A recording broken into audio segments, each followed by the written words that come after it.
at, and it's far sea level on the road, you know.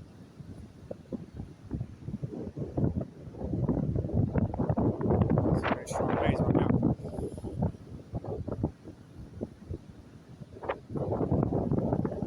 The barrels there can tumble down.